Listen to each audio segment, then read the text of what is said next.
बातमी आता सविस्तर आहे। अशोक खरातशी माझा कुठलाही आर्थिक संबंध नव्हता।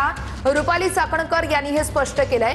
खरातच्या जमीन व्यवहारामध्ये माझी पार्टनरशिपही नव्हती असं चाकणकर म्हणतायत। खरात प्रकरणात माझी बदनामी करण्यात आली असंही रुपाली चाकणकरांनी म्हटलंय। तर चाकणकरांनी राज्य महिला आयोगाच्या पदाची गरिमा घालवली असा टोला रुपाली ठोंबरे पाटील यांनी लगावलाय। कोणत्याही आर्थिक व्यवहाराशी, जमिनीमधल्या पार्टनरशिपशी दुरान्वये माझा संबंध नव्हता। मी कधी कोणत्या महिलेला खरातकडे घेऊन गेले नाही।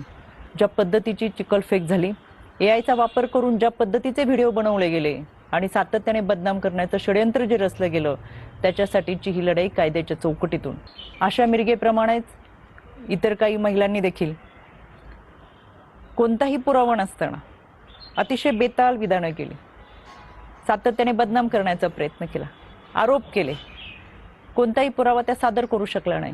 त्या सगळ्यांना 2 दिवसापूर्वी दिल्ली हायकोर्टातून नोटिसा पाठवलेल्या आहेत। दिल्ली हायकोर्टात सुद्धा मी उपस्थित राहणार आहे। खरातांनी ज्या महिलांचं लैंगिक शोषण केलं त्यावेळी तुम्ही महिलांचं रक्षण करणाऱ्या म्हणून संविधानिक पदावर म्हणजेच राज्य महिला आयोग पदावर बसलेल्या होत्या।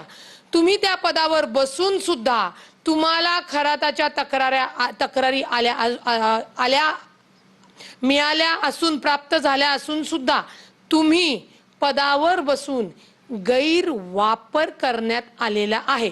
आधी तुम्ही राज्य महिला आयोगाची गरिमा घालवली।